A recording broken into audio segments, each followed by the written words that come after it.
Ferrari made the biggest gamble in Formula One history when they signed Lewis Hamilton. But halfway through 2025, 3 questions are haunting Maranello. Why is the 7-time world champion being outperformed 11-2 by his teammate? How did Ferrari's title dreams collapse so spectacularly that they're now fighting just to stay second? And most damaging of all, why did Hamilton publicly call his own qualifying sessions useless after struggling with a car he describes as being on a knife edge? The answers to these questions reveal a crisis at Ferrari that runs much deeper than anyone imagined. According to the latest half-term report, what should have been Ferrari's championship year has become a masterclass in how the biggest signings can sometimes create the biggest problems. Let's start with the numbers, because they tell a story that Ferrari desperately doesn't want you to hear. Charles Leclerc leads Lewis Hamilton 10-4 in qualifying and an even more devastating 11-2 in race finishes. These aren't close battles, they're systematic beatdowns. But here's where it gets worse. Ferrari entered 2025 with championship ambitions, coming off a season where they finished just 14 points behind McLaren. They had momentum, they had Hamilton, and they had hope. Fast forward to the summer break, and Ferrari sits without a single Grand Prix victory across 14 weekends. Meanwhile, McLaren has bagged 11 wins and built such a commanding lead that they have more than double the points of their nearest rivals. The most telling moment came in Hungary, where Leclerc claimed pole position only to watch his victory hopes crumble due to an unspecified car problem, leaving him more than 40 seconds behind the winner. It was a perfect metaphor for Ferrari's entire season, promise followed by inexplicable failure. Now, you might think this is simply about Hamilton needing time to adapt.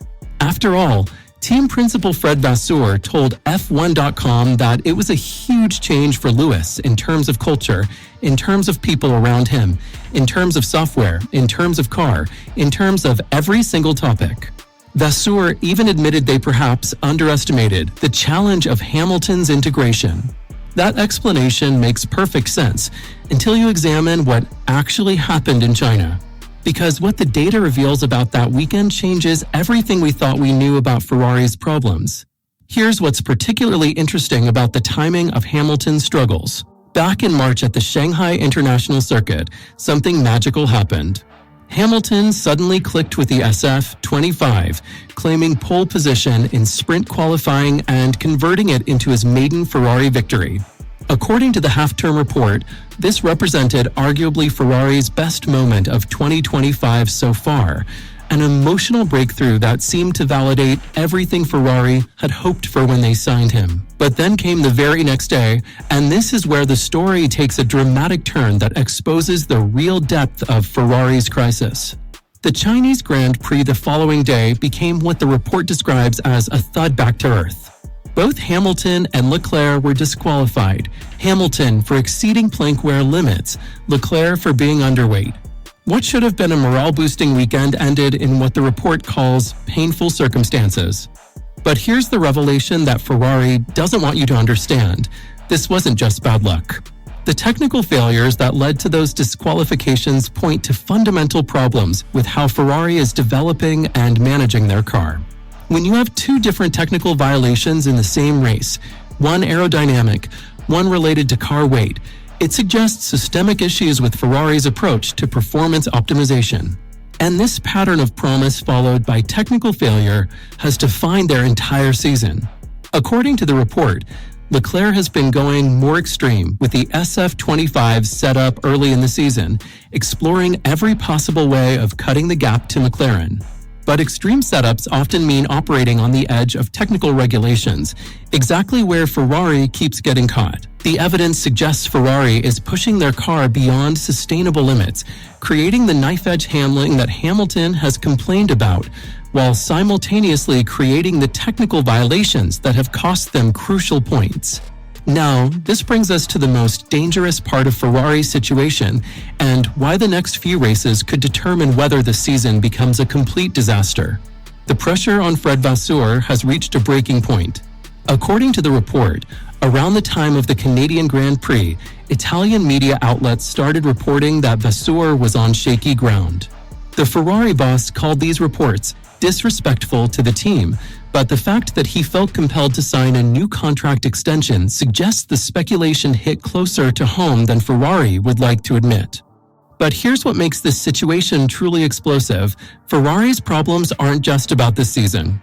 The report reveals that their readjusted target is now simply to secure P2 in the team's championship over Mercedes and Red Bull and nail the 2026 rules reset. Think about that. Ferrari has gone from championship contenders to fighting for second place, with their real hopes pinned on a rule change 2 years away. Hamilton's public frustration is becoming impossible to contain.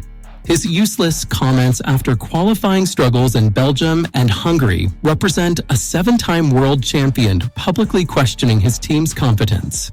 When someone of Hamilton's stature starts expressing doubt publicly, it creates a psychological spiral that can destroy a season. The timing of Hamilton's integration problems couldn't be worse for Ferrari.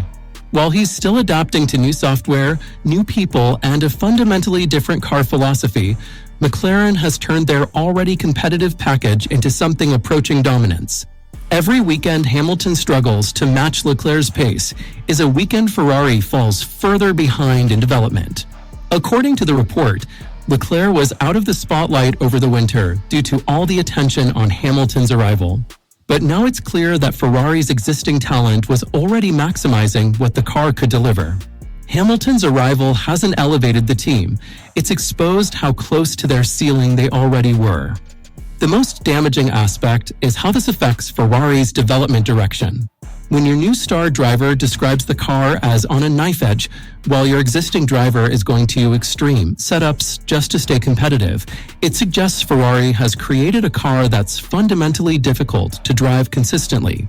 That's not a setup problem, that's a design philosophy problem.